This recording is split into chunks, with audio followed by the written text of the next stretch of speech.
Ladies and gentlemen, welcome to once again another edition of JD's Book Club. And yeah, it is wonderful to have you all around. This time, once again, as we always do, we are checking out a story from one of our viewers. But it is not, the renowned and well-known Sleepy Sleep. This time, it is a story by Leroy Brown. Um, who I am very thankful that he sent it over to me, and also who is an avid participant in chat. This one's called Soft Earth and Warm Water. The sticky, thick, hot air rose into the tree cover past the live green leaves and twisting, reaching branches. The barn echoed with the quiet scrape of straw being huddled under the violet swinging sky. Dirt and dust and the smell of horse lifted into her lungs, stiff and harsh. It was honest. It had no shame in itself. It had nothing to hide, and it had nowhere to grow. It could curl up. It stood strong and defiant. She envied it as it hung in there in her own strong arms, like a ghost that wouldn't know what to do with affection, other than hold her with his rough hewn palms and lithe hay picking fingers. So we have a wonderful piece of writing, but the reader is not being like good. But I'm trying my best. Um, as she swept, she imagined it. She imagined it would have stripped a lane hair bare and uncurled curvature she shoved away. She imagined she could traverse the honest ridges and scars and honesty and share. You're doing fine. But she couldn't, and so she settled. She felt like she always settled. Her eyes flicked upwards, her bold blue catching the soft earth of the daughter that had been watching her for an hour. She, the sharp hook of her nose, the flat of her lips, down the golden throat, the teeth of the dark green shirt that went to her hips, the shorts that went down her thighs, the strong legs that grew from this very home like the roots of the trees.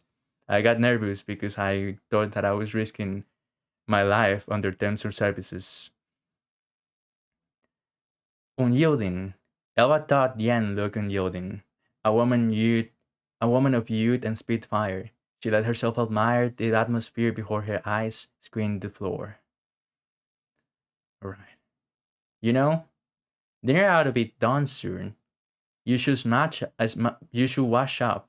Mama doesn't like people being too dirty in the house. Ooh. Her voice wasn't soft. Her voice wasn't gentle.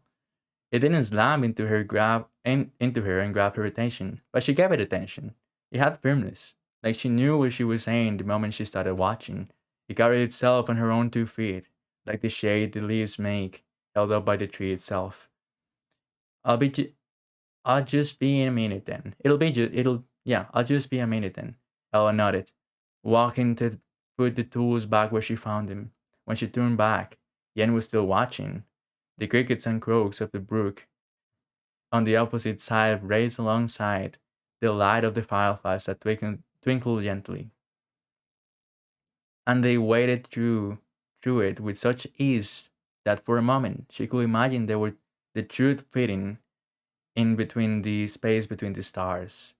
The creak of the wooden porch was light but enough to feel home.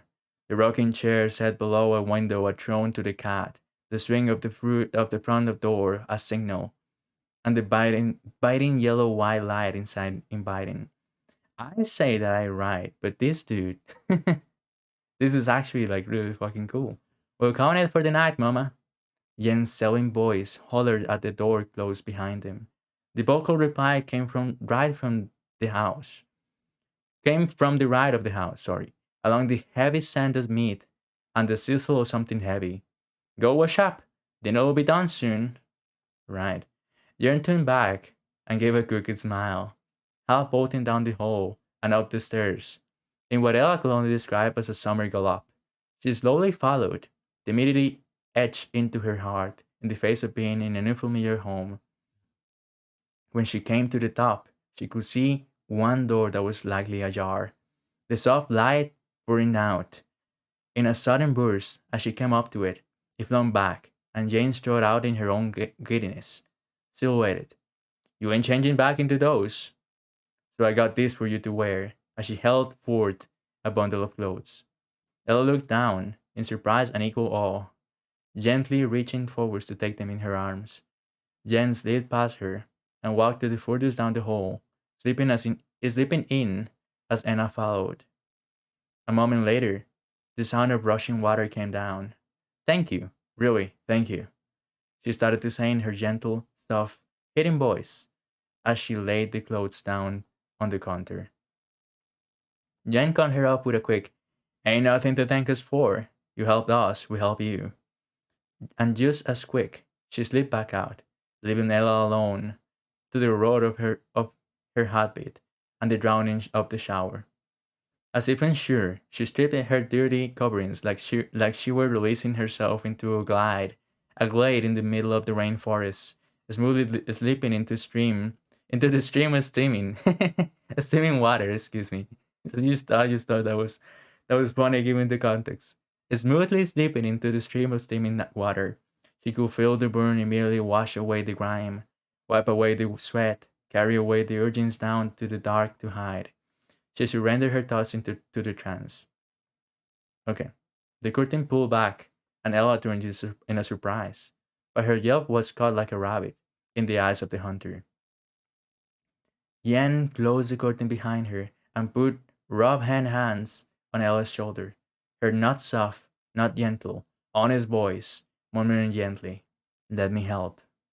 She felt her curvature uncurl with the tap of every water droplet as she felt honestly with every turn of lithe, water catching fingers. Before she believed the thick air is what she needed. Now she knew that this woman of earth, drenching water and steam, a spirit of campfire and smoke, and wild forest is what she wanted. The end. Can you believe that this is the end? I wanted more. this is this is the end, Leroy. You left me waiting for way more romance to happen. And she came to the realization, right? She came to the realization that she's the one that she wants. And now, like, we're left here. Part two, when, dude? Yeah. That was legit. That was so fucking good. Sorry if I didn't give it, like, enough justice when I was reading it. But because I fucked it up, because I mess up from time to time. But, like, that was super cool. All right, so in this whole, because I at that for a second I was like, okay, so I'm risking with terms and services with the whole with the whole, like, we're in a shower, right? And like the two characters are meeting each other, one of them is stripping down, right? But you did it in a very classy way. It wasn't like it wasn't like that, right? It wasn't you didn't went ahead and did it like over the top. It was super like subtle and really really cute and interesting, right? Like when you go ahead and I don't know, man. It's like when you go ahead and instead of presenting something straightforward to the public, it's something that you can relate to, because you don't just like you don't necessarily look for the same thing that everybody thinks that you're looking for. Um, on like the films and the books. This is like, she doesn't necessarily seem like super delicate, like the typical type of woman that many people idolize. This was like really down to earth, right? And you said it yourself. That's this woman of earth, drenching water and steam, spirit of campfire, smoke, and wild forest is what she wanted. That's super dope, honestly. um, yeah, honestly, thank you for sharing. Thank you so much for sharing. It's tasteful, exactly. Chicken Story Part 3 when? Yeah, yeah, yeah. Also, the Miranda episode is up on YouTube as well if you want to check it out. And I wonder how part 2 will work though. I feel like it can work, but that's up to the author of the story as well. Chicken Story Part 3 may or may not have aliens. Let's go, dude. Okay, so we are referencing the past story that we feature here. Um, but yeah, this was featuring Leroy Brown, and last time it was featuring Sheepy Sleep. Once again, you can find it in Discord. Leroy sent it for everybody to watch, so you can go ahead and do so, right? But thank you so much for sharing. Um, One of my main goals as a writer is to create more stories for queer people and weave it into more common literature contexts. I think that's Leroy talking, by the way, chat. If you that is actually like super cool. Like that is a great goal to have, a goal to admire. And again, I think you have talent, right? Like that was legit. Like I don't know, man. Yeah, it's a pot goal. That was legit. Like not on your face, not on your not rushed. It felt like really cool. So so yeah, thank you so much for sharing, Leroy. I appreciate it. I appreciate it, tons.